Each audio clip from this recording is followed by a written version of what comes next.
States of America and to the republic for which it stands, one nation, under God, indivisible, with liberty and justice for all. Missy, roll call, please. Mark Batiste, Here. Amanda Goodwin, Here. Kirsten Gustafson, Here. Willette Jones, Calvin Lewis, Here. Matthew Mackler, Here. Lydia Walker. Here. Make a motion to accept the agenda as presented. Could we amend the consent agenda at this time? When we get there, I'll pull it out for you. Okay. Yeah, All right. absolutely. I'll make a motion to accept the agenda.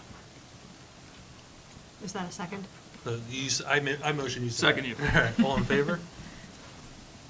All right, make a motion to close the comment period for the district-wide safety plan on July 25th, 2024, as required by NICED.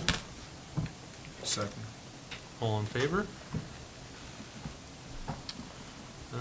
At this time, there is no need for an early executive session. And unless anybody has comments, we can make a motion to accept the code of conduct and the athletic code of conduct, which has been revised, and just noting that the code of conduct is under review by administration and the policy committee, so it will be revised at some point in the near future.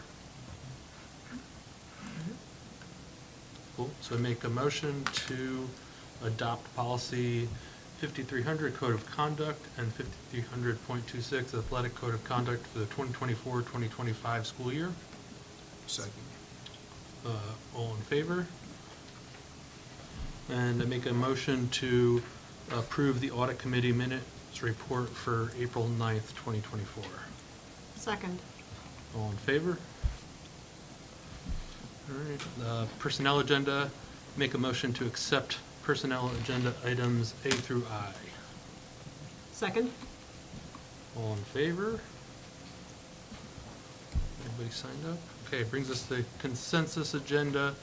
Make a motion to accept consensus agenda items A through V and pulling item W. UV and W. Oh, U, V, and W, sorry. So make a motion to accept agenda items A through T. Second. All in favor? And now make a separate motion to accept consensus agenda items U, V, and W. Second. All in favor? Mr. Pace, at this time, Oh, I yes. want to recuse myself from business with Kentucky Transport, Inc., as I have a conflict of interest. Understood. So then, all in favor? Great. Missy, did anybody sign up?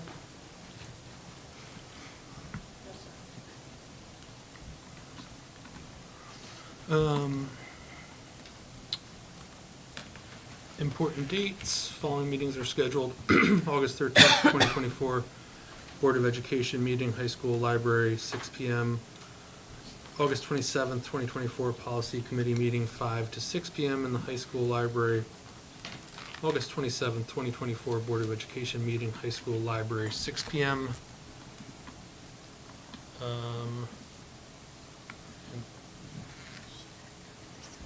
Yeah. I need to do that. You're gonna add- Yeah, I'd like to make a motion to add the superintendent's report to the agenda. Second. Second, all in favor? All right, I'll turn it over to you, Dr. Sure. Penman. So tonight, I'd like to give an update on where we are with summer school. So for the high school, at this time, we have summer school for high schoolers. So the first session is 7:08 to 8:15, from 8 a.m. to 10:15 a.m. And then we also have a session 1 for junior high, 7:08 to 7:25. And then the junior high session 2 will be coming up from 7:29 to 8:15. I just want to talk a little bit about summer school. So staffing. one of our biggest dilemmas that we have each year is finding certified teachers that are willing to teach summer school. So it's pretty much not an easy task, because we do understand that we do have lives and summer and children and other activities outside of school. But, so we began the task for getting teachers in the late January, early February, but it's not mandatory that they teach summer school. But also, if a teacher agrees to teach summer school, this kind of stops them from looking for potential summer employment and have to arrange childcare. So, and then with New York State ending school so late in June, we usually don't have final numbers until like the first week in July. But pretty much this is how staffing goes. If we don't have enough enrollment for a class, then that just puts the teacher out of employment. So we can't, run that risk if they need some employment, they need some employment. So even though we try to start early, so, and it's also, like a fine line that we walk between being fiscally responsible with taxpayers' money and honoring the commitments with our faculty and staff. So I want to tell you a little bit about the staffing and how that goes. So the students this is at the high school, so junior high school, who is eligible? Given time constraint, we usually just offer students with a half a credit during the summer. And then this usually equates to 2 marking periods for the regular school year. So students will have needed to pass 2 marking periods throughout the school year to be eligible for summer school.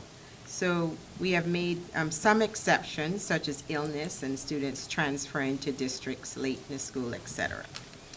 And then, so curriculum for the courses, we're fortunate to have a majority of teachers in-house so that we are able to meet the regular school year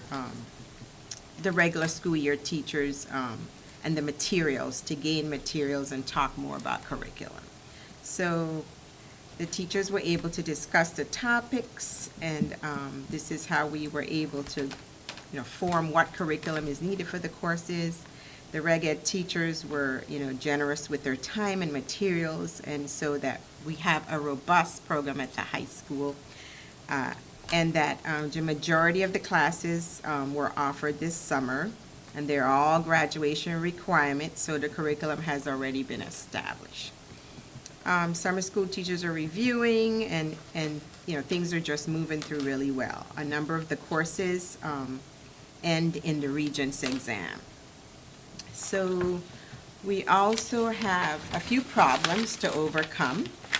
And so the biggest challenge is, again, staffing, and this happens especially at the junior high level. So this has been a trend, but we're going to work on remedying this going forward. So for the second year in a row, we don't have enough, staff as far as 7th grade math, but we do have a plan B, or 8th grade ELA. So now we're attempting to develop what we call a 9th grade Boost Up Academy for the second junior high session. This is what's happening right now with junior high. The 8th graders who are going into 9th grade next year, we're now creating a Boost Up Academy for those students. We were also fortunate to have Miss Carnegie, Kim Carnegie, to help us define a Global 9 and a Global 10 history teacher from Albany area just a few weeks before summer school started. So with that being said, so the update right now is at the junior high is for the 8th grade is that this past week, they're creating an 8th grade math class. They've called students, called families to discuss where that's going to be. We're only able to offer math for 8th graders going to 9th grade this year. However, next year, we've had the conversation. We're going to develop a full, robust summer school. We're going to look at our grant monies to look at buses and just develop a really great targeted summer school for the needs of all students, especially in K through 8. And at the elementary, their update is, we had a summer tutoring program for 2 hours a week. And it's from kindergarten through 5th grade. Each session is divided, and then 1 hour for reading and 1 hour for math. And the focus has allowed the students to maintain and improve their skills during the summer months. The success can be attributed to its targeted curriculum. When we talked about this, you're just developing a targeted summer school, what students really need. And then different engaging teaching methods, small group sizes, which we were able to personalize attention to each student. This is what the summer is made for. It should be more personalized and targeted learning. So we have that at the elementary school. And of course, I wanted to also give to the board what our ESY, or Extended Day School Year program, looks like for our students with IEPs. So there are no cost to parents. It's determined to be eligible in accordance to the regulations by the Commissioner of Education for students with disabilities.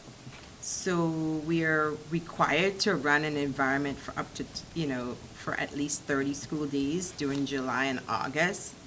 So then what determines, the CSE determines the annual, the CSE determines annual or on an individual basis which students will have ESY for that year. So,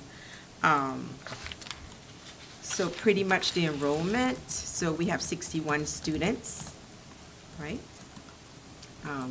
This year, we had a few families whose children were recommended for a 12-month program and for ESY. The structure is that the purpose of the ESY is to prevent regression in students with IEPs, and that each student has summer goals that they have to work on. Some of the activities are, there's a theme this year, Olympics. So actually when all of the technology went out and it was affecting, we were concerned about, what it would affect for our students as far as using technology. Kim was like, Carnegie was like, nope, we have an Olympic theme, so we really don't need the technology as much. So that ESY was not interrupted. So that was great, because then we did not come out of compliance with our summer IEPs in any way, so which is great. So at this time, I know that we also have a 6th grade program going, and at this time, I know that we did not have as much for the 8th graders, but we do have something now for 8th grade in math, and I just wanted to make sure that I updated the board on that, that the team came together and worked on 8th grade math, so we will have that. And last but not least, I do want to end with some other great news. I did send this out already, however, I wanted to make sure that all of the board members knew that we were chosen to be a part of a pilot for New York, and where our top 10% of students, top 10% performing students will be able to go to any SUNY university of their choice for free. And the premise behind this is we want our best and brightest to stay in New York, first of all. But second, sometimes we have students who are high-performing students but aren't able to go to college for whatever reason. So the governor started this initiative, and Hudson, we were chosen to be part of this inaugural effort by the governor. And so I've been on one meeting. I've spoken to Derek. I'm going to be meeting with the counselors. We already know who those top 10 students are for the most part, with 10% next year. And more information will be forthcoming. So this is really exciting. Amazing. Thank you. Yes. Congratulations. Yeah. That's great. We're excited about that. Awesome. Any questions? Good? Well, thank you very much. Thank you. Thanks for the update. You're welcome. Okay. So then, at this time, we do need a second executive session for the purposes of reviewing the employment history of a particular person or persons. I make a motion to enter executive session at 6 8:15 PM. Second. All in favor? All right. Thank you all for being here. There'll be no further business after this. Thank you.